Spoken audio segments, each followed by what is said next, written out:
আপনাকে যদি মনে করেন যে পরিচিত কেউ হয় তাহলে হয়তো প্রভিশন কম দিতে পারে, তবে মিনিমাম 1-2 মাস 3 মাসের প্রভিশন তো থাকেই, এটা থাকবেই। যাই হোক, তখন আমরা পড়ায় আসি। You first focus on your study first. ওটা তো আপনাদের নিশ্চয়ই এখনো 2-3 বছর বাকি সবারই। 2-3 বছরে পরেরটা পরে দেখা যাবে। আচ্ছা, ওকে।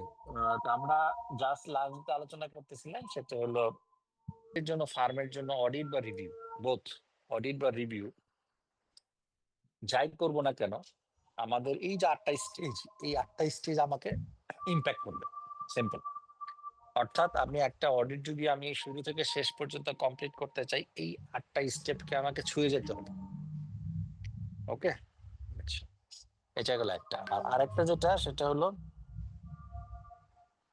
আমি যখন পরীক্ষা পাশের জন্য যদি আমি বলি, আপনার একেবারে অ্যাডভান্স স্টেজে বা অ্যাডভান্স লেভেলের কর্পোরেট রিপোর্টিং, ওখানে যদি আপনার কোনো কোশ্চেন দেখে থাকে, হয়তো পুরোটা কেস বেস কোশ্চেন, ওখানেও দেখবেন এখান থেকে অডিটের বিভিন্ন ইথিক্যাল অ্যাসপেক্ট, হ্যাঁ, এই জিনিসগুলোকে ফোকাস করা হচ্ছে। তো আপনাকে all through your CA career আপনাকে এই 8টা জিনিস, all through it's not CA career, আমি বলবো যে যেহেতু আপনি সিএ শুরু করছেন টিল ইউ ডেথ, আপনাকে এই জিনিসগুলো মনে রাখতে হবে। কারণ আমাদের একটা প্রবলেম হয়, আমরা যারা এই কোয়ালিফাই করার পরে, মানে চার্টার্ড অ্যাকাউন্ট্যান্ট হওয়ার পরে, তো 2টা ডেস্টিনেশন। একটা হলো হয়তো বা আমরা অনেকে প্র্যাকটিস করতে চাই, ফার্মে যাব, অনেকে প্র্যাকটিস না করে আমরা বিভিন্ন অর্গানাইজেশনে বিভিন্ন পজিশনে চাকরি করি। তো প্র্যাকটিস করলে সুবিধা যেটা, প্র্যাকটিস করলে আপনি পুরোটা চর্চার মধ্যে নিজে থাকেন, যার কারণে এটা ভুলে যাওয়ার সম্ভাবনাটা কম। বাট তারপর আপনি যদি ট্যাক্স ভেটের প্র্যাকটিস করেন তখন তো আসলে অডিটের সাথে ফোকাসটা কম।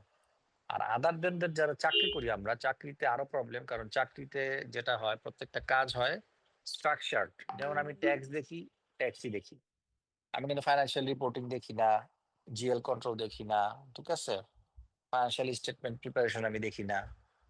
এরকম আমাদের মাল্টিনেশনাল কোম্পানির গ্রুপ রিপোর্টিং একটা কনসেপ্ট আছে, গ্রুপ রিপোর্টিং আমি দেখি না। এরকম বিভিন্ন ডিপার্টমেন্ট আমি দেখি না, অ্যাকাউন্টস পেয়েবল দেখি না। তারপরে বিভিন্ন ম্যানেজমেন্ট অ্যাকাউন্টিং যে ডিপার্টমেন্ট গুলো আমাদের এখানে বিজনেস ফাইন্যান্স বলে, বিজনেস ফাইন্যান্স দেখি না। আমি কিন্তু ভেরি মাচ ফোকাস অন কি ট্যাক্স।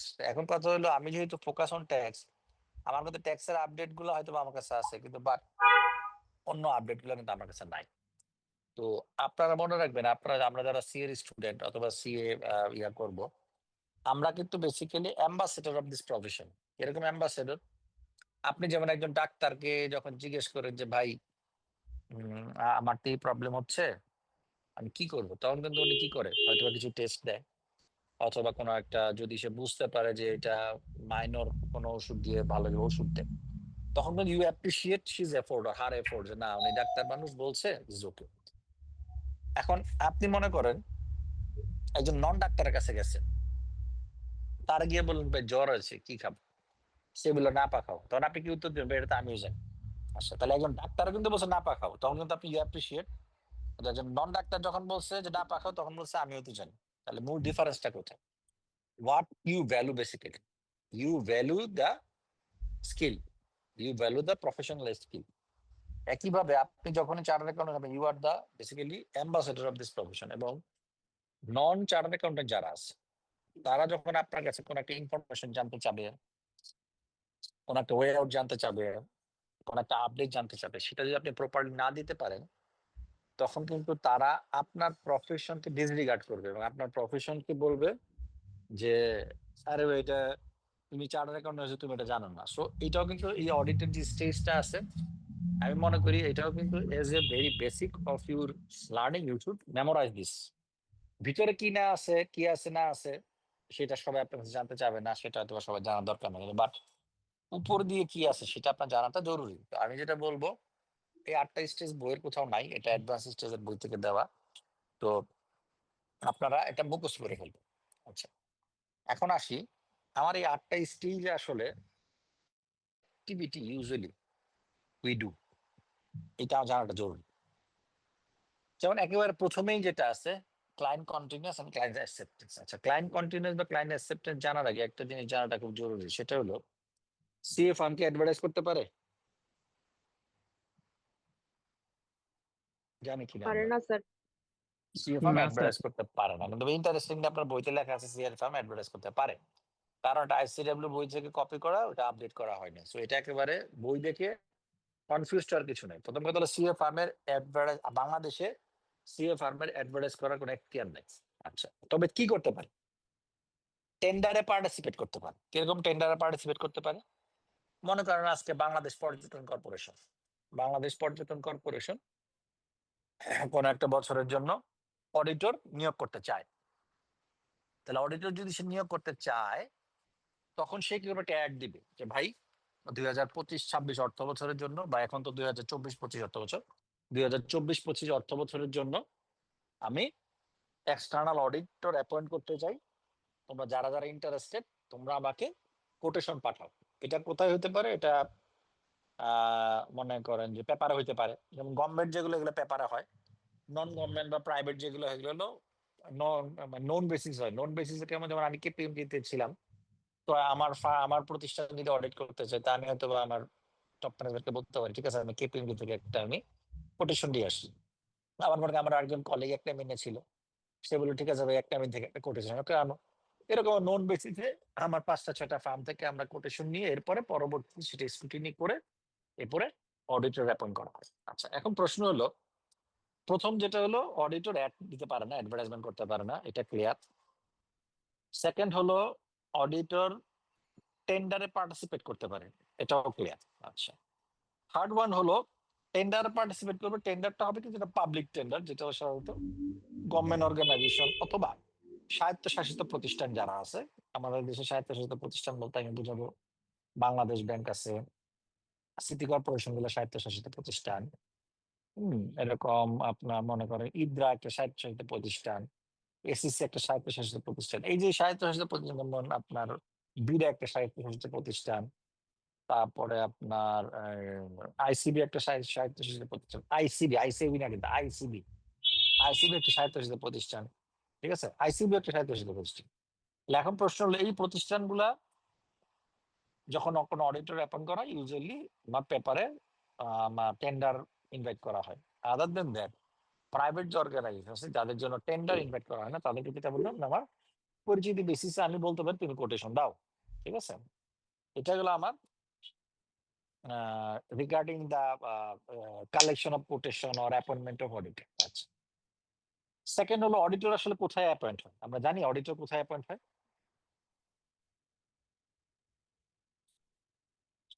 নো স্যার, জানি না। কেউ জানি না? যারা ফার্মে আছেন তারা তো জানা উচিত।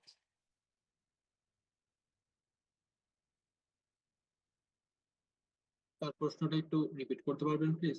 অডিটর কোথায় অ্যাপয়েন্ট হয়? অডিটর কোন জায়গায় অ্যাপয়েন্ট করে? সিম্পল অডিটরকে কোন মিটিং এ অ্যাপয়েন্ট করা হয়? আরো সহজ করে দিন। Annual general meeting. এজিএম এ, অ্যানুয়াল জেনারেল মিটিং, এজিএম এ অডিটর অ্যাপয়েন্ট করা হয়। এটা কি হয়? বছরে একবার হয়, এবং এজিএম এর কিছু প্রিসেট এজেন্ডা থাকে, যেমন একটা এজেন্ডা অডিটর অ্যাপয়েন্ট করা, একটা এজেন্ডা থাকে আগের অডিটর রিটায়ার করা, নতুন অডিটর অ্যাপয়েন্ট করা, এটা একটা এজেন্ডা। সেকেন্ড এজেন্ডা থাকে ডিভিডেন্ড, যদি কোনো ডিক্লারেশন ইস্যু থাকে সেটা অ্যাপ্রুভ করার একটা ইস্যু থাকে। থার্ড হলো অডিটেড ফিনান্সিয়াল স্টেটমেন্ট অ্যাপ্রুভ করার ইস্যু থাকে, ঠিক আছে? এই তিনটা হলো ভেরি বেসিক। মানে আপনার যে কোনো অ্যানুয়াল জেনারেল মিটিং, সেটা আমার পাবলিক লিমিটেড কোম্পানি হোক, প্রাইভেট লিমিটেড কোম্পানি হোক, স্বায়ত্তশাসিত প্রতিষ্ঠান হোক, anything, any types of organisation যাদের জন্য আমার অডিট কি বলে, যাদের জন্য আমার এজিএম ম্যান্ডেটরি, মানে এজিএম কাদের জন্য ম্যান্ডেটরি? যাদের আমার কোম্পানিজ অ্যাক্টের আওতায়, যাদের আমরা রেজিস্টার্ড, যাদের জন্য আমার এজিএম ম্যান্ডেটরি, তাদেরকে বেসিক্যালি কি করা হয়? আমার এই কি বলে অডিটর অ্যাপয়েন্ট করা হয়। কোথায়? এজিএম অ্যাপয়েন্ট করা হয়। এখন এজিএম অ্যাপয়েন্ট করার আগে এখানে কয়েকটি স্টেজ আছে, একটু আমি বলি। মনে করেন প্রথম আমি কোটেশন কালেকশন করলাম, আর হতে পারে সেটা পাবলিক ইনভাইটেশনের বেসিসে, হতে পারে সেটা প্রাইভেট ইনভাইটেশনের বেসিসে। কোটেশন কালেক্ট করার পরে স্বাভাবিক কোটেশনের মধ্যে কিন্তু সর্বপ্রথম ফোকাস যেটা পায় আসলে price, low cost. But low কস্টের সাথে আপনি মনে রাখতে হবে কোয়ালিটি। কোয়ালিটি আপনি কিভাবে এনশিওর করবেন? একটা হইতে পারে অ্যাভেলেবিলিটি অফ রিসোর্স, আর একটা হইতে পারে availability of time, involvement of time. কেমন availability of involvement of time? মনে করেন আপনি একটা অডিট, মানে আমার মানে এসসিবির এক্সাম্পল দিতে ইজি হবে। মনে করি SCB I know the portfolio of SCB. কারণ এসসিবির জন্য XYZ চার্টার্ড অ্যাকাউন্টস কোম্পানি, সে একটা কি করলো, আমাকে ইয়া দিল, কোটেশন দিল, কোটেশনে দেখলাম সে বললো তার 1 মাসে অডিট শেষ হয়ে যাবে। এখন আমি এজ এন অডিটি আমার কিন্তু একটা কনসার্ন, কারণ কি আমিও কিন্তু অডিট রিপোর্ট যেটা চাবো, অডিট রিপোর্ট একটা প্রুডেন্ট হয়, অর্থাৎ পরবর্তীতে এটা নিয়ে এসএসসি বলেন, বাংলাদেশ ব্যাংক বলেন, অথবা এনি রেগুলেটর আরজেএসসি বলেন, তারা যাতে কোনো ইস্যু রেজ না করতে পারে যে অডিট প্রপার হয়নি। তো আমারও কিন্তু একটা কনসার্ন থাকবে অডিটটা যাতে অ্যাপ্রোপ্রিয়েটলি হয়, because this is the product of the organisation which can be used for used by the investor. Okay.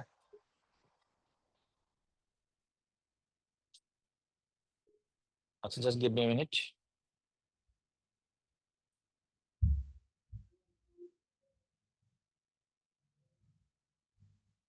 একটা কনসেপ্ট আছে লো বলিং। লো বলিং একটু বলে দিই, হোয়াট ইজ লো বলিং। লো বলিংটা হলো বেসিক্যালি আপনারা যদি আইসিবির ওয়েবসাইটে যান, বা আপনারা যদি ইয়াতেও সার্চ দেন, আপনার গুগলে সার্চ দেন, একটা জিনিস সার্চ দিয়ে দেখেন যে আইসিবি থেকে কিন্তু একটা ফি স্ট্রাকচার রিকমেন্ড করা আছে। ফি স্ট্রাকচার রিকমেন্ড, যেমন আপনি একটা ফার্ম যদি দেখেন, ফার্মে কতটা লেয়ারের পিপল থাকে। আমার একজন সিনিয়র পার্টনার, যেমন যদি আমি পাটাশি ফার্ম বলি, obviously there should senior partner. এরপর থাকে এঙ্গেজমেন্ট পার্টনার। এঙ্গেজমেন্ট পার্টনারের সাথে লিস্টেড কোম্পানির জন্য আরেকটা রিকোয়ারমেন্ট থাকে কোয়ালিটি কন্ট্রোল রিভিউয়ার পার্টনার। এরপরে থাকবে আমার অডিট ম্যানেজার বা এঙ্গেজমেন্ট ম্যানেজার, অডিট ইনচার্জ বা এঙ্গেজমেন্ট ইনচার্জ। এরপরে মনে করেন যে ইয়ার 3 লেভেল রিসোর্স, ইয়ার 2, ইয়ার 1, 0, 5টা 6টা লেয়ারের কিন্তু আমার রিসোর্স থাকে, এবং প্রত্যেকটা রিসোর্সের কিন্তু দেয়ার হবে মানে ভ্যালু ইন মনিটারি সেন্স। যেমন মনিটারি সেন্স, মনে করেন একজন পার্টনার, এঙ্গেজমেন্ট পার্টনার, সে যদি 1 ঘন্টা সময় দেয়, 1 ঘন্টার কস্ট কিন্তু 10,000 টাকা। বাট আপনি মনে করেন যারা আর্টিকেল স্টুডেন্ট হিসেবে জয়েন করবো, সে হয়তো বা 1 মাসে 10,000 টাকা বেতন পাই না, তো তার হয়তো বা 1 ঘন্টার কস্ট হলো 200 টাকা। তো এইভাবে আপনার আইসিবির কিছু গাইডলাইন আছে, সেটাকে বলা হয় ফি স্ট্রাকচার। এখন মনে করেন সেটা কিন্তু একটা মিনিমাম থ্রেশহোল্ড টাইপের, যদিও বা আমাদের সেটা এখন ওইভাবে স্টাবলিশ হয় নাই, আশা করা যায় ইন ফিউচার স্টাবলিশ হবে।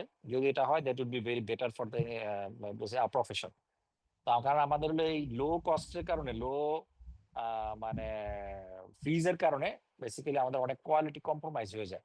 কারণ স্বাভাবিক, without any money Yule not get the better service, simple জিনিস।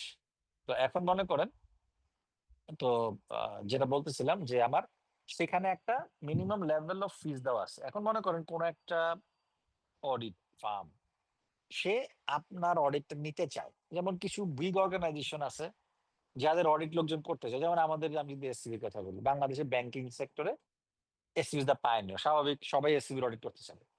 সবাই যদি এসসিবির অডিট করতে চায়, আজকের দিন এসসিবি দিয়ে আপনার টেন্ডার ইনভাইট করে, দেখবেন যে এমনও হইতে পারে 5 লাখ টাকা অডিট সে বলছে, বাট এসসিবির অডিটটা 5 লাখ টাকার অডিট না, এটা দেখা যাবে 20 লাখ, 30 লাখ, 40 লাখ টাকার অডিট।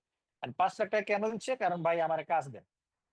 এই কনসেপ্টটাকে বলা হচ্ছে লো বলিং, অর্থাৎ যে পরিমাণ ভ্যালু আমার এই অডিট ওয়ার্কটার হওয়া উচিত, তার চেয়ে যদি কম ভ্যালুতে কেউ কোড করে ওই অডিটটা ক্যাপচার করে নেয়, সেটাকে বলা হচ্ছে লো বলিং।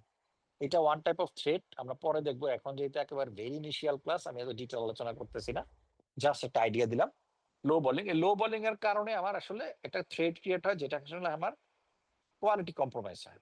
তো স্বাভাবিকভাবে অডিটি হিসেবে সেটাও কিন্তু অ্যাসেস করার দায়িত্ব একজন অডিটর। যখন আপনাকে কি বলে কোটিং করলো, সেখানে লো বলিং এর কোনো জায়গা আছে কিনা, তো এখানে আপনার কোয়ালিটি ইস্যুটা, ওইখান থেকে আমার কি করবে সে, হয়তোবা র্যাঙ্কিং করবে 1, 2, 3 কাকে নেওয়া যায়। এরপরে সেখানে ম্যানেজমেন্ট প্রপোজাল দিবে towards the board of director.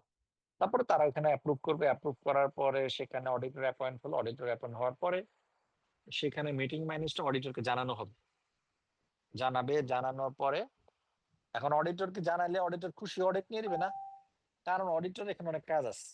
যেমন প্রথম কথা হলো, অডিটর যে অডিটটা নিচ্ছে সেইখানে কোনো কনফ্লিক্ট অফ ইন্টারেস্ট আছে কিনা। আচ্ছা, what is conflict of interest? Conflict of interest হলো, সিম্পল একটা এক্সাম্পল দিই তাহলে বুঝবেন। মনে করেন আমার বাবার একটা কোম্পানি আছে, আমার একটা সিএ ফার্ম আছে।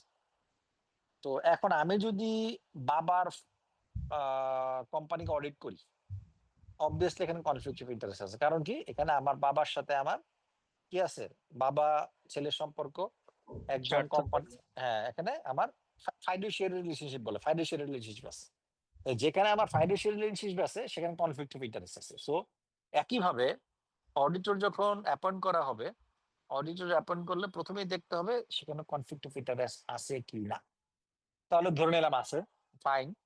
তাহলে সেই কনফ্লিক্ট অফ ইন্টারেস্টকে ক্লিয়ার করা যাবে কিনা, এলিমিনেট করা যাবে কিনা, বা রিডিউস করা যাবে কিনা, অর্থাৎ সেটাকে অ্যাভয়েড করা যাবে কিনা। যদি অ্যাভয়েড করা না যায় তাহলে সেই অডিট আমি করতে পারবো না। যদি অ্যাভয়েড করা যায়, এটা আমরা পরে দেখবো কিভাবে অ্যাভয়েড করার বিভিন্ন প্রসেস আছে। অ্যাভয়েড করা যায়, then okay, I go for the audit.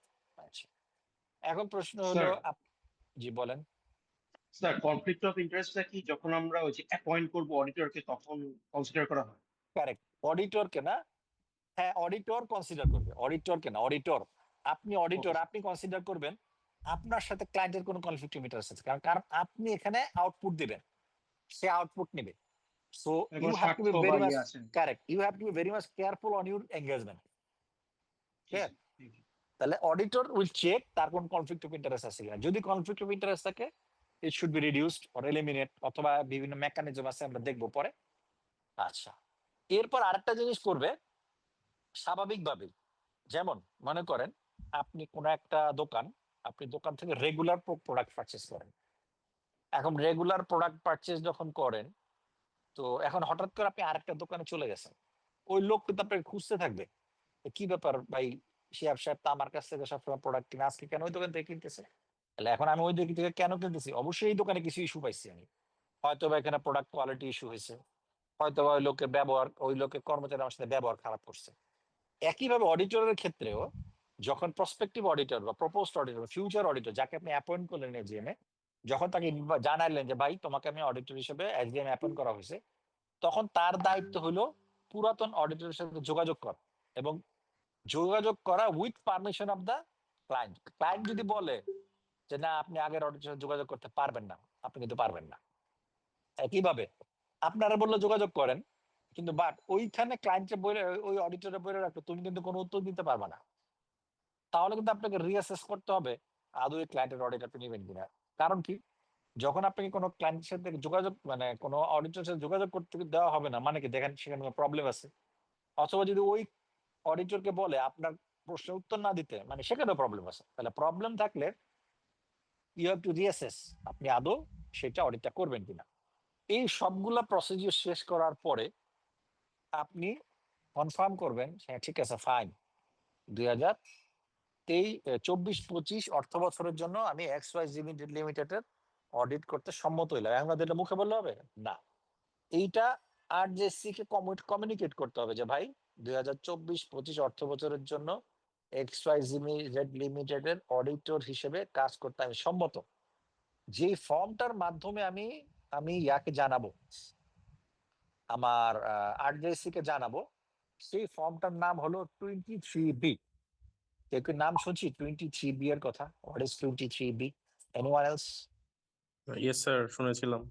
Okay, so 23B এর মাধ্যমে বেসিক্যালি আমার অডিটর তার কনসেন্ট এক্সপ্রেস করে to do audit for the client. এটা হলো আমার কার জন্য? নতুন ক্লায়েন্টের জন্য। এটাকে বলা হচ্ছে ক্লায়েন্ট অ্যাকসেপ্টেন্স। আর আরেকটা শব্দ আমি বলছিলাম স্টেজ 1-এ, client continuous. Client continuous very easy.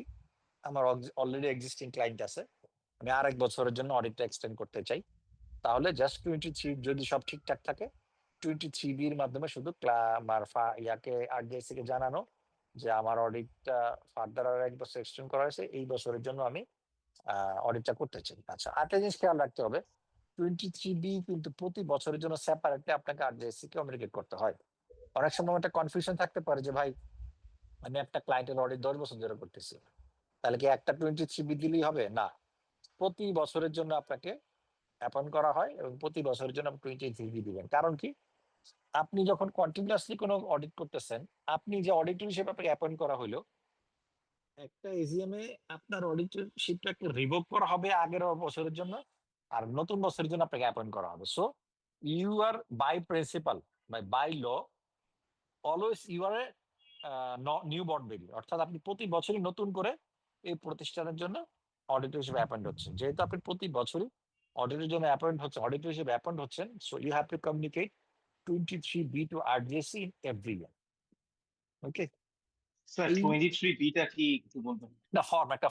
একটা ফর্ম, এটা হলো কোম্পানিজ অ্যাক্টের একটা ফর্মের নামই 23B।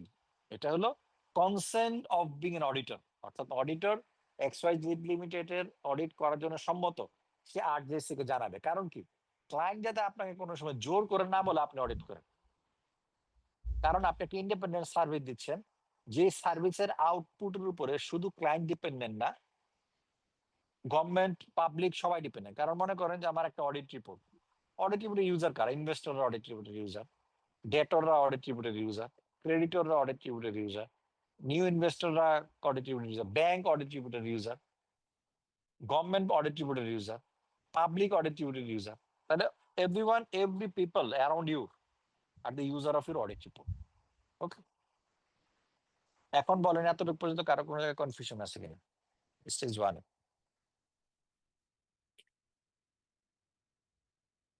নাই, ধরে নিলাম নাই। ওকে, থাকলে বলতে পারেন। স্যার I'm একটা giving প্রশ্ন you 1 ছিল minute. স্যার। স্যার বলেন একটা বলেন কোশ্চেন ছিল। বলেন, ওয়ান বাই ওয়ান বলেন, প্রশ্নটা ওয়ান বাই হলো ওয়ান বলেন। জি বলেন। একটি কোম্পানি একটা হ্যাঁ। অডিট ফার্ম দিয়ে সর্বোচ্চ কত বছর পর্যন্ত অডিট করতে পারে স্যার? এর নির্দিষ্ট কোনো ইয়ার আছে কিনা? লিস্টেড continue- কোম্পানির জন্য 3 বছর, আর নন লিস্টেডের জন্য কোনো ইয়ার লিমিটেশন নাই। তবে আপনার আইসিবির বইতে এক জায়গায় পাবেন, সম্ভবত 7 বছর কোন এক জায়গায় বলা আছে। 7 বছরের পরে 2 বছর আপনি গ্যাপ দিয়ে আবার 7 বছরের জন্য করতে পারবেন। ইন প্র্যাকটিস এটা হয় কিনা আমি ফার্মে থাকতে দেখিনি। তবে লিস্টেড কোম্পানিটা very much vigilant.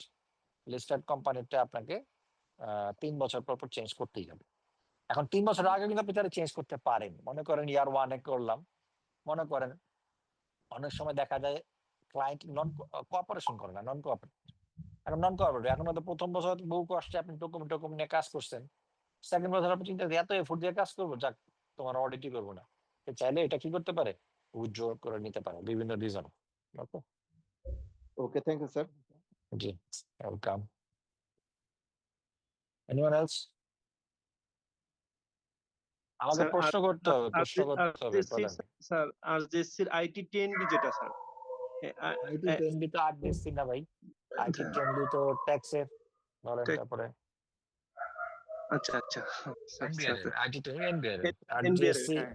Correct, IT 10 বাদ দিচ্ছি। স্যার বলেন 23B যে স্যার ফর্মটা, এটা কি স্যার অডিটর মানে ইউজারকে দেয়? অডিটর আরজিএসসি কে দেয়, আরজিএসসি কে আরজেসি পাঠাবে। যদি আপনার অনুমতি দেয় তাহলে কি উনি কাজটা করতে পারবে? আরজিএসসি অনুমতি দিবে না। আপনি কনফ্লিক্ট অফ ইন্টারেস্ট সব ক্লিয়ার করে দেখলেন, you can do the audit. আপনি আরজিএসসি কে নোটিফাই করে রাখবেন যে ভাই এই বছরের জন্য আমি এই XYZ লিমিটেড অডিটর হিসেবে সম্মত হইলাম, শেষ। আরজিএসসি আচ্ছা, কোনো ঠিক আছে। পারমিশন দিবে না আপনাকে।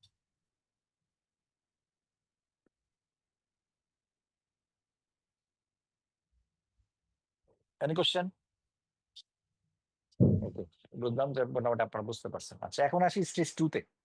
এই যে আমি এত কথাবার্তা বললাম, যে আমি কনফ্লিক্ট অফ ইন্টারেস্ট করলাম, করার পরে আমার সবচেয়ে ইম্পর্টেন্ট যে অ্যাসপেক্ট, সেটা স্কোপ অফ মাই ওয়ার্ক। আসলে আমি কি করব, কেন আমাকে অ্যাপয়েন্ট করা হচ্ছে, এটা কি অডিট, এটা নাকি রিভিউ? অডিট আর রিভিউ ডিফারেন্স একটু বলে দিই। অডিটটা বেসিক্যালি হলো ইনস্টিটিউটের রিকোয়ারমেন্ট, এটা কোম্পানিজ অ্যাক্ট অনুযায়ী you have to do every year. But রিভিউটা হলো আপনার ডিসক্রিশনারি। মনে করেন কোনো একটা নির্দিষ্ট সময়ের জন্য আপনি একটা রিভিউ করাতে চাচ্ছেন ফর প্রুডেন্ট রেজাল্ট, বা ইনভেস্টররা জানতে চাচ্ছে যে ভাই এই কোয়ার্টারে রেজাল্টের অবস্থা কি, তখন আপনি নিজ থেকে প্রুডেন্টলি আপনি কি করতে পারেন, আপনি অডিটরদের রিভিউ করাতে পারেন। ঠিক আছে, তো অডিট হলো এক্সটেন্ডেড লেভেল, রিভিউটা হলো লিমিটেড স্কেল। ওকে, তো এই যে আপনি যে স্কোপ, আপনাকে যে অডিট করার জন্য ডেপ্লয় করা হলো, নাকি আপনাকে রিভিউ করার জন্য ডেপ্লয় করা হলো, আপনি কোন ফাইন্যান্সিয়াল পিরিয়ডের জন্য কাজ করবেন, আপনি যে কাজ করবেন এটার জন্য কার রেসপন্সিবিলিটি কতটুকু। যেমন আপনি ম্যানেজমেন্ট যারা থাকবে, they will take the responsibility preparation of financial statement. আপনি অডিট করবেন, তাহলে you will take the preparation for audit report. and the findings you have got, ঠিক আছে? এই যে সব স্কোপ গুলা, এইগুলা ডকুমেন্টেড করা হয় টার্মস অফ এঙ্গেজমেন্টের থ্রুতে ইন এঙ্গেজমেন্ট লেটার, যেটা সেকেন্ড পয়েন্টে দেখেন, terms of engagement oblique engagement letter. অর্থাৎ আপনাকে একটা ডকুমেন্ট কমিউনিকেট করতে হবে টুয়ার্ডস দ্য ক্লায়েন্ট এবং তার থেকে অ্যাকনলেজমেন্ট নিয়ে আসতে হবে। যে ডকুমেন্টের মধ্যে বলা থাকবে সকল ধরনের রেসপন্সিবিলিটি, সকল ধরনের স্কোপ, সকল ধরনের ওয়ার্ক প্রসিডিউর। যেমন অডিটর স্যাম্পল বেসিসে কাজ করে, ওই ডকুমেন্টে বলা থাকবে। আর ফাইন্যান্সিয়াল স্টেটমেন্ট ইয়ার কতটুকু, ওই ডকুমেন্টে বলা থাকবে। ঠিক আছে, এই বিভিন্ন যতটুকু দরকার আছে, কিছু কিছু জায়গায় আপনাকে আপনার ফিজ বলা থাকবে। এটা আমরা পরে দেখবো, এঙ্গেজমেন্ট লেটার পড়ার সময় ডিটেল দেখবো কোনগুলো ম্যান্ডেটরি, কোনগুলো অপশন। ওকে, আচ্ছা। এখন প্রশ্ন হলো যে আমি তাহলে এই টার্মস অফ এঙ্গেজমেন্টটাকে যখন লিখিতভাবে আপনি সেটাকে রূপ দিবেন, সেই লিখিত রূপটার নামে এঙ্গেজমেন্ট লেটার। এঙ্গেজমেন্ট লেটার কে কাকে দিবে? অডিটর অডিটরকে দিবে টু সাইন ইট অফ। সেখানে অডিটরও সাইন থাকবে, অডিটরও সাইন থাকবে, কিন্তু এটা প্রিপেয়ার কে করে দিবে? আপনার অডিটর দিবে, নট সরি, অডিটর দিবে, নট অডিট। ঠিক আছে, এটা হলো স্টেজ 2 গেল। স্টেজ স্যার 2 অডিটর কাকে দিবে একটু বলবেন? অডিটর ক্লায়েন্টকে দিবে, ক্লায়েন্টকে। আমার এগ্রিমেন্ট তো হচ্ছে ক্লায়েন্টের সাথে, তাই না? আচ্ছা, এরপরে আমি এটা দেখলাম, সেকেন্ড স্টেজ দেখলাম। Third stage, most important stage in your audit, understanding the entity. What is understanding the entity? একটা অর্গানাইজেশনের operational procedure, business product, business procedure, current context, রিসিভেবলের অবস্থা, পেয়েবলের অবস্থা, এই কারেন্ট কনটেক্সটের ভিত্তিতে অ্যাসেসমেন্ট ফর ফিউচার কনটেক্সট, এই যে সবগুলো, এই যে জিনিসগুলো, এই জিনিসগুলাকে বলতেছে আসলে বেসিক্যালি আমার কি আন্ডারস্ট্যান্ডিং নেই। এবং মনে রাখতে হবে, আপনি যখন অডিট প্ল্যানিং করবেন, যেটা পরের স্টেজে পাবো, এই অডিট প্ল্যানিং এর সবচেয়ে বড় যেই আপনাকে অ্যাসিস্ট্যান্স দিবে সেটা আন্ডারস্ট্যান্ডিং এন্টিটি। এন্ড আন্ডারস্ট্যান্ডিং এন্টিটির জন্য ডিফারেন্ট কি আছে, আমার এই টুল আছে। যেমন সবচেয়ে ইম্পর্টেন্ট টুল হলো অবজারভেশন। কেন অবজারভেশন সবচেয়ে important tool? Not only understanding entity, আপনাকে জীবনে চলার পথে আপনি যা কিছু শেখেন এর একটা বড় অংশ শিখেন আপনি দেখে, আরেকজন করতেছে দেখে শিখেন। This is call observation. একইভাবে আমি অডিট যখন করব, তখন আমাকে ভেরি মাচ কেয়ারফুল থাকতে হবে, কারণ এই অডিট যে ফেনোমেনা, এই যে আমার টাইম পিরিয়ড, এখানের মধ্যে কিন্তু যদি কোনো কিছু ফেক থাকে, আপনি যখন অডিটর যখন যাবে তখন কিন্তু সেই জিনিসটাকে হাইড করে ফেলবে, সিম্পল। তো আপনাকে এখানেও ভিজিলেন্ট এবং কেয়ারফুল হতে হবে, যাতে আপনাকে দেখে কোনো কিছু কি করে সে হাইড না করে। আচ্ছা, তাহলে গেল কি আমার এঙ্গেজমেন্টের terms of engagement, understanding entity. Understanding এন্টিটির ক্ষেত্রে ডিটেইল আলোচনা, চ্যাপ্টারে আলোচনা করবো, আলোচনা করবে, দেখবেন এখানে 4 নাম্বার যেটা, সেটা হলো আন্ডারস্ট্যান্ডিং এন্টিটির পরে আমার অডিট প্ল্যানিং। এই যে আমি সব কিছু আন্ডারস্ট্যান্ড করলাম টরলাম, হাবি জাবি যা আছে, এখন কথা হলো তো আর মনের মধ্যে রেখে দিলে হবে না, এটাকে বাস্তবায়ন করতে হবে। বাস্তবায়ন আমি কির মাধ্যমে করবো? অডিট প্ল্যানিং এর মাধ্যমে। এখন অডিট প্ল্যানিং কি? এখন এটা অডিট প্ল্যানিং এর মধ্যে অনেক ধরনের অ্যাপ্রোচ থাকে, শর্ট টার্ম অ্যাপ্রোচ থাকে, লং টার্ম অ্যাপ্রোচ থাকে, মিডিয়াম টার্ম অ্যাপ্রোচ থাকে। এই যে বিভিন্ন অ্যাপ্রোচ গুলা, এই জিনিসগুলোকে আমাকে কি করতে হবে? I need to confirm that, সেটাকে বলতে অডিট প্ল্যানিং। আর অডিট প্ল্যানিং যখন করবো, অডিট প্ল্যানিং করার সময় what would be base for audit planning? Basically draft trial balance বলে। সে কি বলে? আমার draft trial balance. Draft trial ব্যালেন্সের বেসিসে I will take the basically preparation, যে আমার কি বলে ইয়াটা কি হবে। ঠিক আছে, আচ্ছা। এখন প্রশ্ন হলো, তাহলে কি আমার এখানে কয়টা গেল আমার? আচ্ছা, আমার প্রথম গেল client content acceptance, terms of engagement গেল, আন্ডারস্ট্যান্ডিং এন্টিটি গেল, এবার অডিট প্ল্যানিং। আচ্ছা, অডিট প্ল্যানিং এর তার একটা ইম্পর্টেন্ট অ্যাসপেক্ট হলো টাইম টেবিল। কিরকম টাইম টেবিল? মনে করেন যারা লিস্টেড, এখানে যারা অডিটর আছেন তারা, যারা ফার্মে আছেন ওরা হয়তো ওগুলো শুনবেন, যারা ফার্মে নেই ওদের জন্য নতুন। লিস্টেড কোম্পানি বলা আছে যে ভাই ফাইন্যান্সিয়াল ইয়ার শেষ হওয়ার পর 120 দিনের মধ্যে আপনাকে অডিট রিপোর্ট এসএসসি জমা দিতে হবে। এখন কথা হলো 120 দিনের মধ্যে অডিট রিপোর্ট জমা দিতে হয়, 120 দিনে কাজ শেষ করতে হবে। তাহলে 120 দিনের মধ্যে যদি কাজ, যেমন আমার যদি কি বলে 31 ডিসেম্বর ইয়ার এন্ড হয়, তাহলে 30 এপ্রিলের মধ্যে আমাকে দিতে হবে, সিম্পল। আমি 30 এপ্রিলের মধ্যে দিতে গিয়ে what মানে that means what challenges I need to face, what timeline I need to face. কারণ কি এখন যদি আমার আজকের দিন মনে করেন আমি আসি মনে করেন জানুয়ারির 15 তারিখে, জানুয়ারির 15 তারিখে আমি অডিটে ক্লায়েন্টের জন্য অডিটে আসলাম। এখন আমাকে যদি বলে যে তুমি ফেব্রুয়ারির 15 তারিখের মধ্যে তুমি আমাকে রিপোর্ট দিবে, তাহলে আমাকে ওইভাবে রিসোর্স ডিপ্লয় করতে হবে। আগে চিন্তা করেছিলাম 2 জন, এখন 5 জন দিতে হবে, সিম্পল। তাহলে এই যে প্ল্যানিং গুলা, এই কন্টেক্সট গুলা, এগুলো হয় বেসিক্যালি অডিট প্ল্যানিং এর মধ্যে। এরপরে যেটা আমার এতটুকু ক্লিয়ার সবাই? Audit planning, Yes, sir. Audit planning একটা ইম্পর্টেন্ট অ্যাসপেক্ট হলো time table, very very important. Time table. Time table মানে কখন কোন ডেলিভারি আপনি দিবেন, কোন ডেলিভারি আপনার কাছে এক্সপেক্ট করে। যেমন মনে করেন time management. Time sir management, time অনুযায়ী কি অডিটটাকে করা হয় যে কতটুকু সময় দিল ওই অনুযায়ী মানে প্ল্যানিংটা করা? কারেক্ট কিভাবে টাইম করবে? Table, time table. এখন যদি মনে করেন আপনাকে আজকে ডিসেম্বর, আপনাকে বললো 30 এপ্রিলের মধ্যে এসিসি তে রিপোর্ট জমা দিতে হবে। 30 এপ্রিলের মধ্যে জমা দিতে হলে মাঝখানে আপনি এজিএম করতে হবে, তাই না? তা আপনাকে তাহলে ফেব্রুয়ারি 28 তারিখ মধ্যে শেষ করতে হবে। তা আপনি ফেব্রুয়ারি 28 তারিখে ক্লায়েন্টকে বলে মানে অডিটরকে বলে দেবেন, দেখেন ভাই যা কিছু করেন না কেন ফেব্রুয়ারি 28 তারিখ কিন্তু আমি সাইন্ড অডিট রিপোর্ট চাই। হ্যাঁ, এখন কথা হলো যখন আপনাকে বললো ফেব্রুয়ারি 28, তখন সেই বেসিসে আপনি প্ল্যান করলেন, ওকে ফাইন, ফেব্রুয়ারি 28 তারিখে যদি আমাকে অডিট রিপোর্ট দিতে হয়, আমাকে অবশ্যই ফেব্রুয়ারির 15 তারিখের মধ্যে আমাকে পার্টনারের সামনে রিভিউ যে পয়েন্ট আছে সেগুলো নিয়ে আসতে হবে, সেগুলো ডিসকাস করতে হবে। ওকে, এইগুলোর টাইম টেবিল। এখন কথা হলো সে রিভিউ দিল, যে প্রথম কথা সে ফার্স্ট ড্রাফট দিল, ফার্স্ট ড্রাফট বলে আপনি ফিডব্যাক দিলেন, সেকেন্ড ড্রাফট দিল। এখন তো সেখানে কোনো আমার সমন্বয় নেই, তখন কিন্তু অডিটটা প্রপারলি আপনি শেষ করতে পারবেন না, ঠিক আছে? আর এটা হলো আপনি যে প্ল্যানিংটা করলেন, ডিটেইল যে আছে, ডিটেইল অ্যানালাইসিসটা করা হয়, that is part of basically audit approach. সেখানে একটা পার্ট হলো আমার অডিট প্ল্যানিং। এতটুকু পর্যন্ত কারো কোশ্চেন আছে? হ্যালো, নো স্যার, ঠিক আছে sir. No sir. Okay okay. এরপরে যখন আমি এই যে আমার স্টেজ কত পর্যন্ত গেলাম, আমি 4 পর্যন্ত গেলাম অডিট কি বলে মানে প্ল্যানিং। এরপরে ফিজিক্যাল অডিট শুরু। সেটা কি?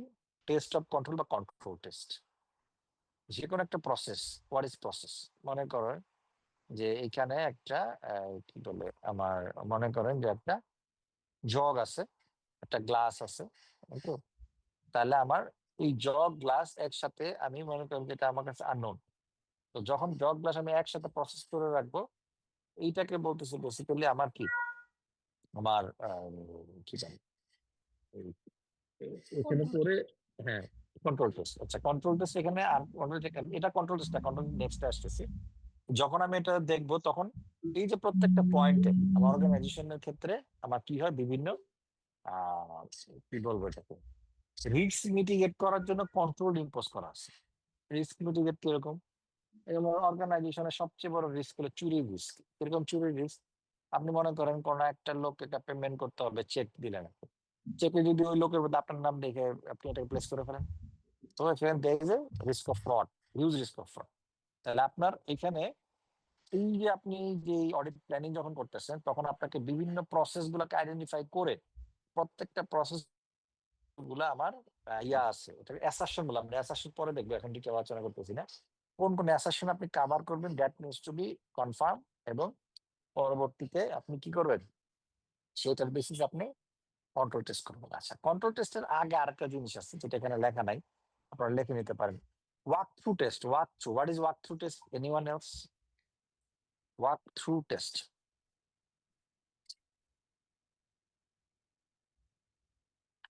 কে বলতে পারেন না? ওয়াক থ্রু টেস্ট কি জিনিস?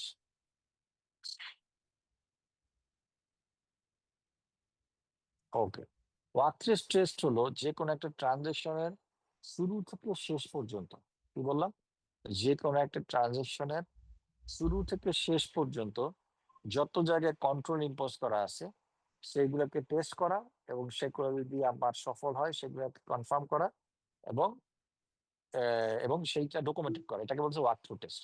কারণ ওয়াক থ্রু টেস্ট কেন করবো? বেসিক্যালি ওয়াক থ্রু টেস্ট করবো আমার কন্ট্রোল টেস্ট যখন আমি করতে যাব কোনো জায়গায়, কন্ট্রোল টেস্টের একটা ইম্পর্টেন্ট আসপেক্ট হলো কন্ট্রোল গুলো প্রপারলি ওয়ার্ক করে কিনা। মনে করেন যেখানে কন্ট্রোল প্রপারলি ওয়ার্ক করে না, সেখানে আমি কন্ট্রোল টেস্ট করে করবো কি?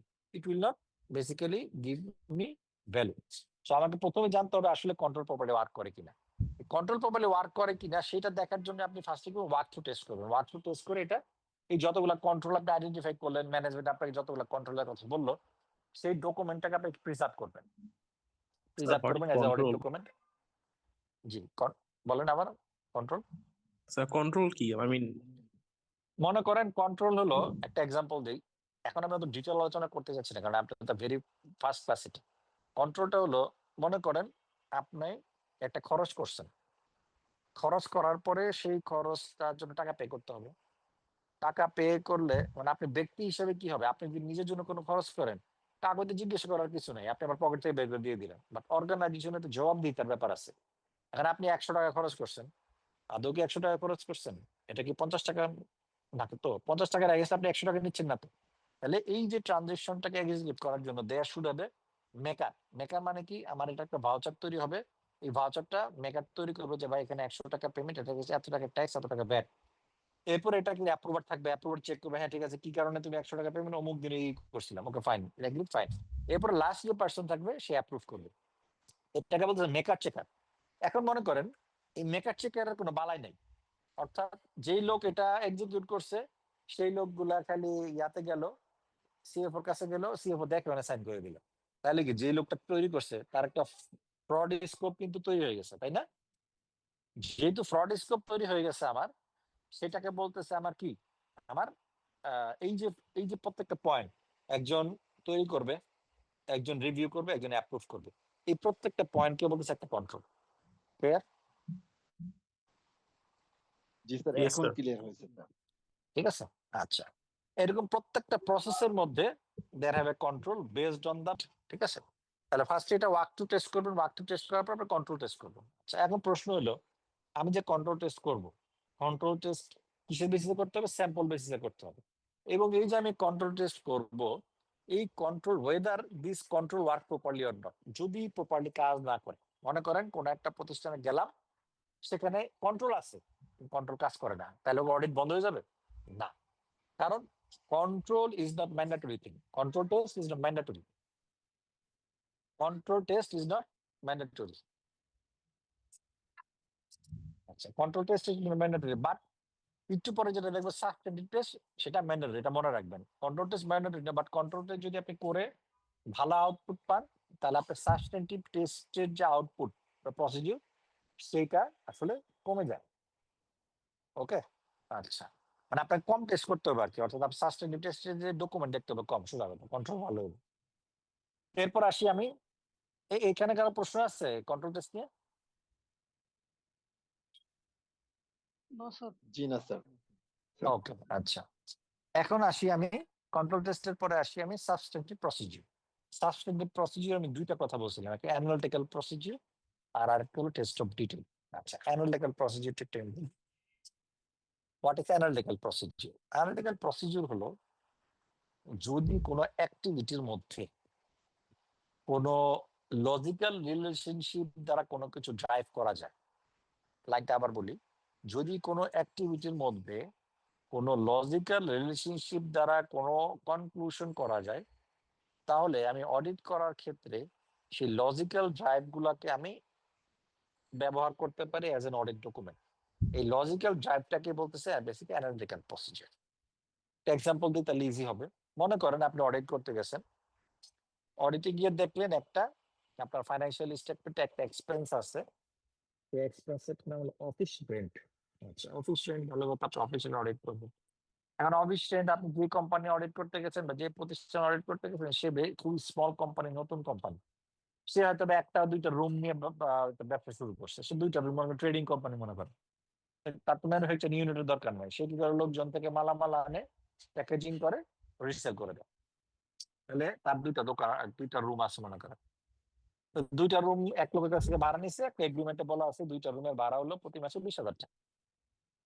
তাই এখন প্রশ্ন হলো, প্রতি মাসে যদি 20,000 টাকা ভাড়া হয়, তাহলে 12 মাসে ভাড়া কত? 2,40,000।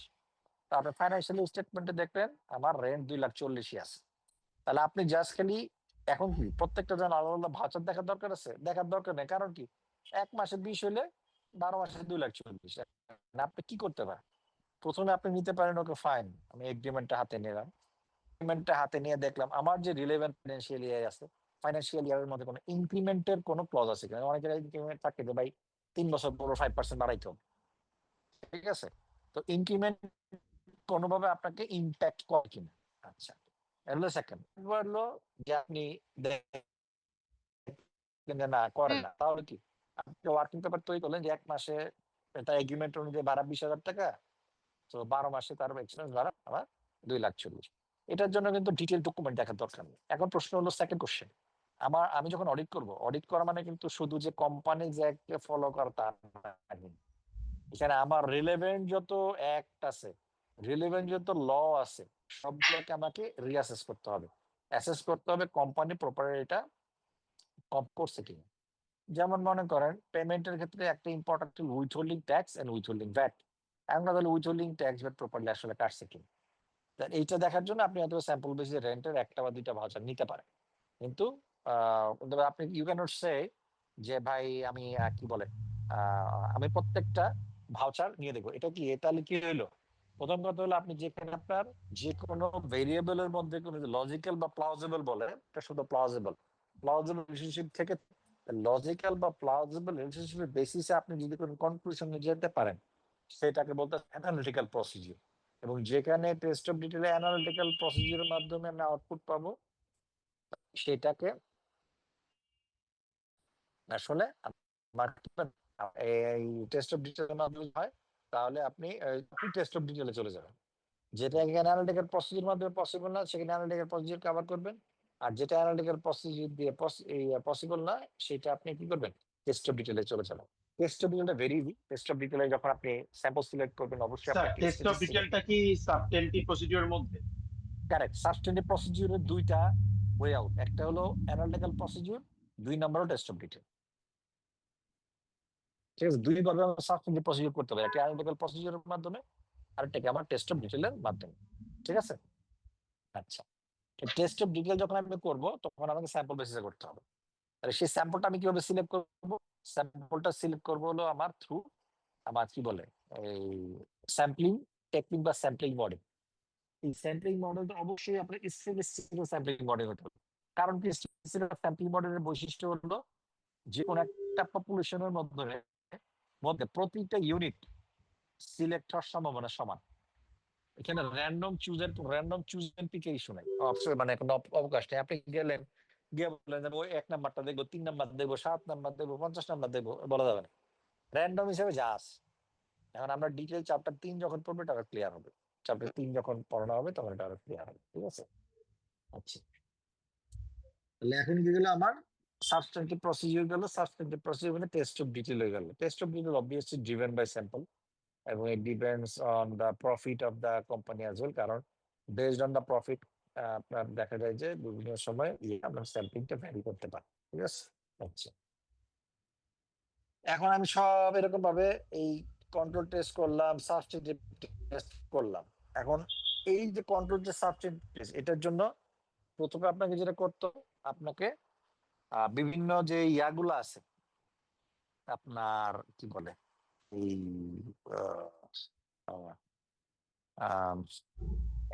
প্রসেস, বিভিন্ন প্রসেস, যেমন ট্রেজারি একটা প্রসেস, হিউম্যান রিসোর্স একটা প্রসেস, এটা আমরা ডিটেল পরে দেখবো। হিউম্যান রিসোর্স একটা প্রসেস। এই যে প্রত্যেকটা প্রসেস, এই প্রত্যেকটা প্রসেস আমাকে কি করতে হবে? প্রপারলি আমাকে অডিটের জন্য আমাকে এটাকে সাজাইতে হবে, অডিট প্ল্যানিং করতে হবে। করার পরে সেটাকে কন্ট্রোল টেস্ট করতে হবে, কন্ট্রোল টেস্ট করে সাবস্টেন্টিভ টেস্ট করতে হবে। এখন মনে করেন সাবস্টেন্টিভ টেস্ট করার পরে আপনি কোনো কিছু মিস স্টেটমেন্ট ধরতে পারলেন। মিস স্টেটমেন্ট কিন্তু 2 ভাবে হতে পারে, একটা হলো ফ্রড, একটা হলো এরর। এরর হলো আনইনটেনশনাল, ভাই বুঝি নাই, নলেজ গ্যাপ ছিল, হয়ে গেছে। আর ফ্রডটা কি ইন্টেনশনাল, বুঝছি তারপর এমন ভাবে বাইপাস করছি যে আসলে মানে জিনিসটা আসলে মানে ডিরেল হয়ে গেছে। ঠিক আছে? আচ্ছা, এখন প্রশ্ন হলো, তাহলে আমার যখন আমি এই সবগুলো প্রসেসের মধ্যে এই যে আমি কন্ট্রোল টেস্ট করলাম, সাবস্টেন্স টেস্ট করলাম, এটার আউটপুট যদি পজিটিভ হয় দ্যাটস গুড, বাট যদি কোনো জায়গায় নেগেটিভ আউটপুট হয় আর কোনো জায়গায় অ্যাডজাস্টমেন্টের প্রয়োজন হয়, তাহলে সেটা কি করতে হবে? আমাকে কি বলে এটা কোনো জায়গায় ক্যাপচার করে এটাকে ক্লোজ করতে হবে। ঠিক আছে? এরপরে আমি যখন এই যে কন্ট্রোল টেস্ট করলাম, সাবস্টিটিউট টেস্ট করলাম, আউটপুট পাইলাম, এই আউটপুট গুলো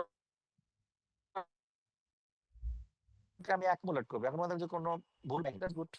ভুল পাইছি, এখন কথা হলো ভুল যে পাইছি স্যাম্পল থেকে পাওয়া। যেমন মনে করেন আমার যদি কোনো পোর্টফোলিও কোনো একটা স্যাম্পল থাকে 100 কোটি টাকা, মনে করেন যে কোনো একটা রেভিনিউ 100 কোটি টাকা, ইজি ইজি করার জন্য 100 কোটি টাকা ধরে নিলাম। তো এখন মনে করেন ওইখানে আপনি 100 কোটি টাকার মধ্যে আপনি সচ্ছে বাকি 30 কোটি টাকা হয়তো আপনি কোনো কারণে চেক করতে পারেন। এখন কথা হলো যে তারে কি ওই 30 কোটি টাকা ছেড়ে চলে আসবেন? না, আপনাকে অডিট শেষ করে আসতে হবে।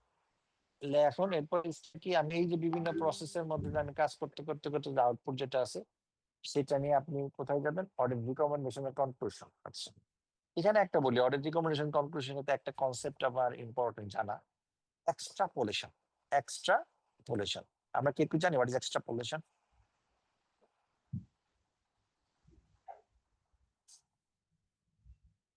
না স্যার, তখন শুনি স্যার। এক্সট্রাপোলেশন হলো আমরা ঐকিক নিয়মের অঙ্ক করছি। ঐকিক নিয়ম, ঐকিক নিয়মে কি বলা হয়? যে মনে করেন যে কেউ একজন আপনার কোনো 100টা আম আছে, 100টা আমের মধ্যে 2টা আম পচা, তাহলে 100টা আমের 2টা আম পচা হলে দেখা যদি আপনাকে 10,000 আম দেওয়া 10,000 কয়টা পচা, আপনি কি করেন? ভাগ দিয়ে বাইর করেন না? একইভাবে আপনি যখন অডিটের মধ্যে কোনো এরর ধরতে পারবেন, সেটা তো স্যাম্পল থেকে, সেটা স্যাম্পল একটু মিউট করেন প্লিজ, ঠিক আছে?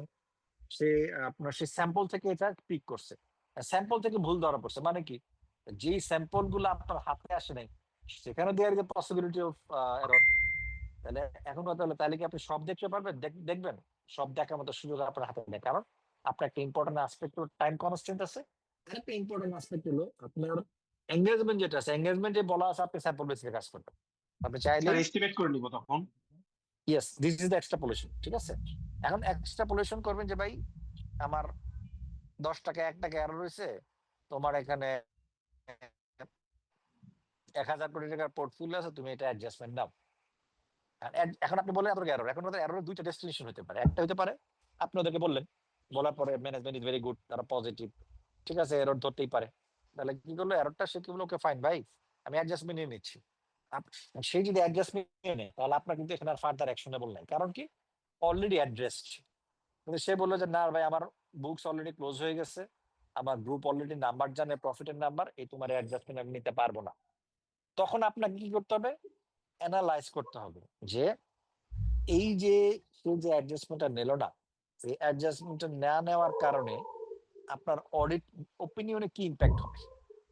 এখন আমরা অডিট ওপিনিয়নটা আমরা পরে দেখবো, জাস্ট একটু বলে রাখি আমাদের এখানে অডিট ওপিনিয়নের ক্ষেত্রে আমাদের যে স্ট্রিমলাইন ওয়ার্ডিং সেটার বিপরীত। কিরকম?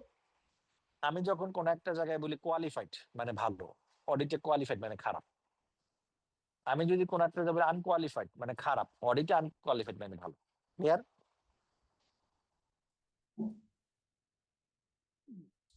স্যার রিপিট করবেন আরেকবার কাইন্ডলি? আচ্ছা, নরমালি আমরা কোয়ালিফাইড বলতে কি বুঝি? ভালো না খারাপ? ভালো স্যার। ভালো। বাট খারাপ স্যার। অডিট ওপিনিয়নের ক্ষেত্রে কোয়ালিফাইড মানে খারাপ। অডিট ওপিনিয়নের ক্ষেত্রে কোয়ালিফাইড মানে কি? খারাপ। আর উল্টাটা আনকোয়ালিফাইড, নরমালি আনকোয়ালিফাইড মানে খারাপ, বাট অডিট ওপিনিয়নের ক্ষেত্রে আনকোয়ালিফাইড মানে ভালো। ক্লিয়ার? জি স্যার। ওকে, সো এখন ক্লিয়ার স্যার। ওকে, এখন মনে করেন আমি স্টেজ 7 এ আসলাম, এরকম সব প্রসেস থেকে আমি সব কিছু ভুলগুলো আইডেন্টিফাই করলাম, অ্যাকুমুলেট করলাম। অ্যাকুমুলেট করার পরে এখানে একটা ইম্পর্টেন্ট অ্যাসপেক্ট হলো আমরা স্টেজ 5 এ অ্যানালিটিক্যাল প্রসিডিউর পড়ছিলাম, মনে আছে কিনা আপনাদের? ঠিক সেই অ্যানালিটিক্যাল প্রসিডিউর কিন্তু আর অন্যভাবে করা যায়, যেমন কম্পারিজন করে করা যায়, রেশিও অ্যানালাইসিস করে করা যায়, গ্রাফ অ্যানালাইসিস করে করা যায়, বিভিন্ন বার গ্রাম চার্ট, তারপর পাই চার্ট, বিভিন্ন ভাবে আপনি অ্যানালাইসিস করতে পারেন, অনেক টুল আছে। আপনার রিকমেন্ডেশন ক্লোজ করার আগে আপনাকে অ্যানালিটিক্যাল প্রসিডিউর করতে হবে। কেন? কারণ হলো অ্যানালিটিক্যাল প্রসিডিউর করে দেখতে হবে আপনি যখন শুরুতে অডিট প্ল্যানিং করছেন তখন কিন্তু আন্ডারস্ট্যান্ডিং এবং অডিট প্ল্যানিং আপনাকে এক্সপেকটেশন নিছেন যে ভাই এখানে যে সিচুয়েশন মনে হচ্ছে এটা অডিট ওপিনিয়নে কোয়ালিফাই হতে পারে বা এটা আনকোয়ালিফাইড হবে। কোয়ালিফাই মানে খারাপ হতে পারে, আনকোয়ালিফাই মানে ভালো হতে পারে। আপনি যখন একবারে সব আউটপুট পাইলেন দেখলেন আপনার, তখন আপনাকে শুরুর যে থট প্রসেস হচ্ছে এটাকে আপনাকে অ্যালাইন করতে হবে। অ্যালাইন করে দেখবেন যে এটা অ্যালাইন হলো ওকে, বাট যদি অ্যালাইন না হয়, আপনি শুরুতে মনে করছেন ভালো হওয়ার কথা, শেষে কনক্লুশন দেখলেন খারাপ, তখন আপনাকে ফার্দার কি স্ক্রুটিনি করতে হবে, ফার্দার আসলে কাজ করার দরকার আছে কিনা। আদারওয়াইজ এই যে audit opinion, this is okay. তখন অডিট রিকমেন্ডেশন আপনি ঠিক করলেন যে আপনার এই অপিনিয়নটা কোয়ালিফাইড হওয়া উচিত। এরপরে চলে যাবে অডিট ওপিনিয়ন স্টেজ 8। আপনি আমাদের আইএসএ আছে, আইএসএ 700, 701, 702, 705, এখানে একটা স্ট্যান্ডার্ড প্রোফর্মা দেওয়া আছে। আপনি যখন অডিট ওপিনিয়ন এক্সপ্রেস করবেন তখন সেই স্ট্যান্ডার্ড ওপিনিয়নের থেকে বের হতে আপনি পারবেন না। এই স্ট্যান্ডার্ড ওপিনিয়নের মাধ্যমে আপনি অডিট ওপিনিয়নটা এক্সপ্রেস করবেন, ঠিক আছে? এবং এই স্ট্যান্ডার্ডটা কেন করা হয়েছে? বিকজ অফ এই অডিট ওপিনিয়নের সবচেয়ে বড় ইউজার হল ইনভেস্টররা। যদি স্ট্যান্ডার্ড না করা হইতো তাহলে এক এক ফার্ম এক একভাবে ওপিনিয়ন দিত, তাহলে যারা ইউজাররা আছে তারা কিন্তু বেসিক্যালি ইনভেস্টররা যারা আছে দে ক্যান নট কম্পেয়ার। মানে XYZ লিমিটেড MNO কোন কোম্পানিতে ইনভেস্টমেন্ট করবে, সে কিন্তু ফাইন্যান্সিয়াল স্টেটমেন্ট দেখবে। ফাইন্যান্সিয়াল স্টেটমেন্টে XYZ এর financial statement, MNO financial statement. এখন XYZ বা MNO ফাইন্যান্সিয়াল স্টেটমেন্ট যখন সে দেখতে দিতেছে তখন দেখবে যে অডিট ওপিনিয়নটা আসলে কি ছিল। এখন অডিট ওপিনিয়ন দুই জায়গায় ওকে, কিন্তু বাট দুই জায়গায় এমফাসিস অফ ম্যাটার আছে। আমরা পরে বুঝবো এমফাসিস অফ ম্যাটার কি জিনিস। দেখেন দুইটা কোম্পানি যদি করতে না পারে তাহলে কিন্তু সে বুঝতে পারবে না আসলে কোথায় আসলে ইনভেস্টমেন্ট করা উচিত। সে কম্পারেটিভিটি পার্সপেক্টে আমার কি করতে হবে, আমার অডিট ওপিনিয়নটাকে আমাকে এক্সপ্রেস করতে হবে। এটা হলো টোটাল অডিট প্রসেস, যেটা আমি এই যে পুরো অডিট যে আমি 3 বছরে পড়বো প্লাস আমি পরীক্ষা দিব, সবখানে এই জিনিসগুলো কভার করা হবে। ক্লিয়ার কিনা? স্যার একটা কোয়েশ্চেন আছে বলেন। স্যার। অডিট প্ল্যানিং এ ওই যে একটা টাইম টেবিলে বলেছিলেন না, মানে ইজ ইট লাইক যে ডেডলাইন যে কবের মধ্যে অডিট রিপোর্ট? Correct, deadline. জি জি, ওকে। স্যার এটা কে সেট করে? এটা কি ক্লায়েন্ট সেট করে নাকি? না না, দুজন মিলে বসে সেট করবে। মনে করেন যে লিস্টেড কোম্পানির রিকোয়ারমেন্ট আছে 4 মাসের মধ্যে এসএসসি তে জমা দিতে হবে। তাহলে ক্লায়েন্ট যেমন চাবে আগে করেন, আপনাকে তো আগে চাইতে হবে। আর আপনি যদি আগে না শেষ করতে হবে তাহলে আপনাকে আরজিসি থেকে আপনি এক্সটেনশন পারমিশন নিতে হবে। আপনি পারমিশন নিবেন কিনা, আরো কি কারণে আপনি এক্সটেন্ড করবেন, এটা তো আপনাকে শো কজ নোটিশ করা হবে। এগুলো ক্লিয়ার করতে হবে। ও ওকে স্যার, থ্যাংক ইউ।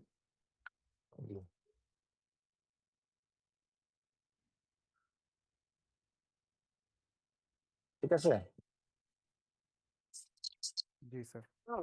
এই 8টা স্টেজের বিস্তারিত বইয়ের কোন চ্যাপ্টারটাতে পাবো স্যার? কোনটা? এই যে 8টা স্টেপ বললেন, অডিট স্টেজেস গুলো। এটা কোনো বইতে পাবেন না, আমার কথা বলতে পাবেন। এই জন্য আমি এত ডিটেল আলোচনা করলাম। এটা বেসিক্যালি আপনি ইয়াতে পাবেন, এই যে আপনি অ্যাডভান্স লেভেলের যে অডিট আছে সেখানে পেতে পারেন। ওইখানে আপনার কর্পোরেট রিপোর্টিং ওইটা নিয়ে আপনার একটু সার্চ করার দরকার নাই। আমি এই যে 8টা স্টেজ আপনার লেখাই দিছি, এই জিনিসগুলো একটু মেমোরাইজ করেন।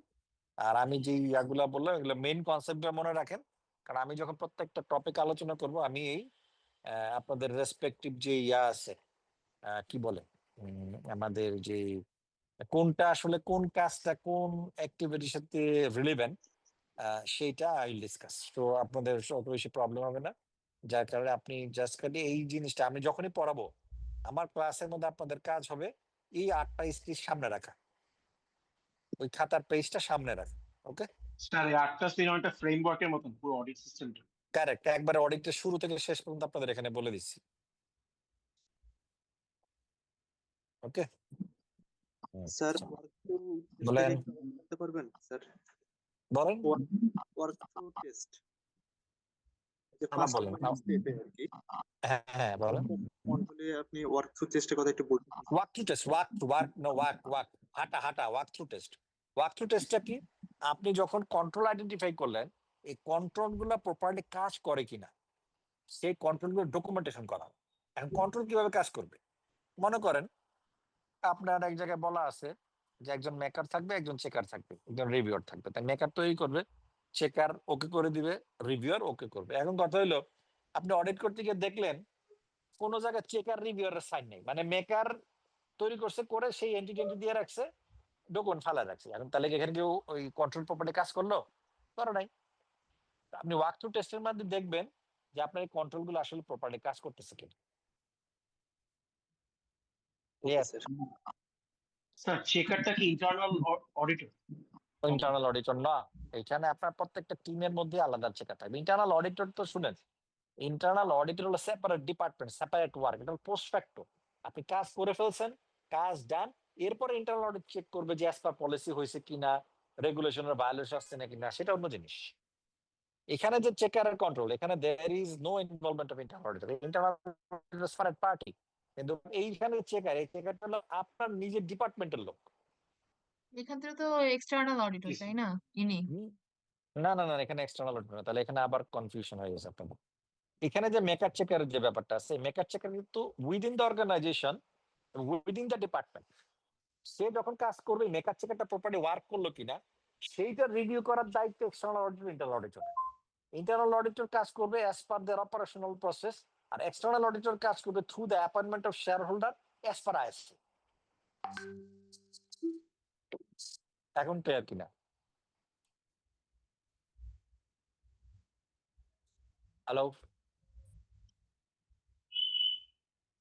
স্যার মেকার জি, চেকার স্যার। কি অ্যাকাউন্টস ডিপার্টমেন্টে যে এমপ্লয় গুলো কাজ যে করে কোনো তারাই? ডিপার্টমেন্টে হতে পারে, যে কোনো আচ্ছা আচ্ছা, ডিপার্টমেন্টে হতে পারে, সেটা ফাইন্যান্স ডিপার্টমেন্টের হতে পারে। ফাইন্যান্স হতে পারে, অন্য ডিপার্টমেন্ট হতে পারে, কারণ যে ডিপার্টমেন্টে কাজ আছে সেখানে তো মেকার চেকার লাগবে।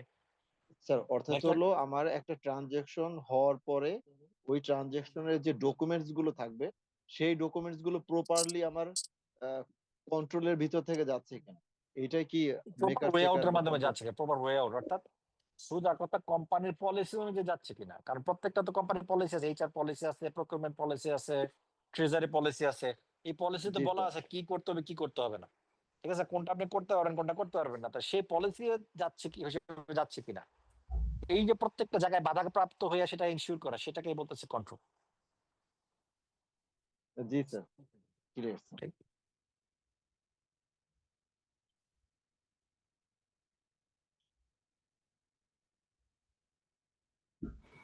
Sir terms of engage communicate করা, সেইগুলাকে বলতেছে টার্মস অফ এনগেজমেন্ট।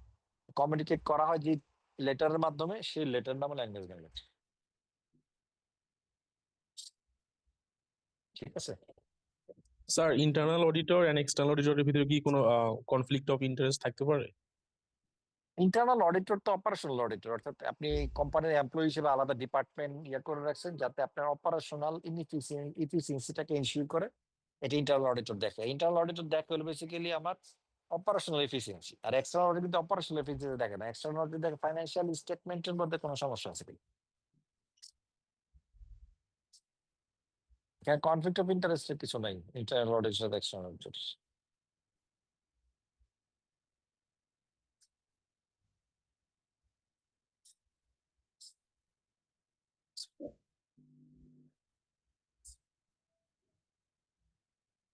ঠিক আছে? আচ্ছা, এখন 9:25 বাজে, আমি একটু স্যার 10 মিনিট। জি তার বলেন মানে বলেন বলেন বলেন। হ্যাঁ, ইন্টারনাল অডিটর হচ্ছে যে ডেইলি যে ট্রানজাকশন গুলো হয় এইগুলো সে না যাতে ডেইলি যাতে- ট্রানজাকশন না, অপারেশনাল। এটা আমি পরে ইন্টারনাল অডিট ডিটেইল আমরা আলোচনা করব, এখন এত ডিটেইল জানার দরকার নেই আপনাদের। এখন Okay. জাস্ট খালি মেইন ফ্রেমওয়ার্কটা আপনার মাথায় দিলাম যাতে জি আপনার অডিটটা পড়তে গেলে আপনার সুবিধা হয়। কারণ আপনি ফ্রেমওয়ার্ক মাথায় না থাকলে কিন্তু আপনি বুঝবেন না আসলে কোন জায়গা দিয়ে হাঁটতেছি আমরা। থ্যাংক ইউ ঠিক আছে? জি জি, এগুলো নিয়ে ডিটেইল আলোচনা আছে, এগুলো নিয়ে তো 3 বছর ধরে পড়বেন, ফেল করবেন, পাস করবেন। আচ্ছা, আমি এখন একটু ব্রেক নিব। এখন কয়টা? 9:26 বাজে, ইনশাআল্লাহ 9:35 আবার শুরু করবো। ঠিক আছে? Okay sir.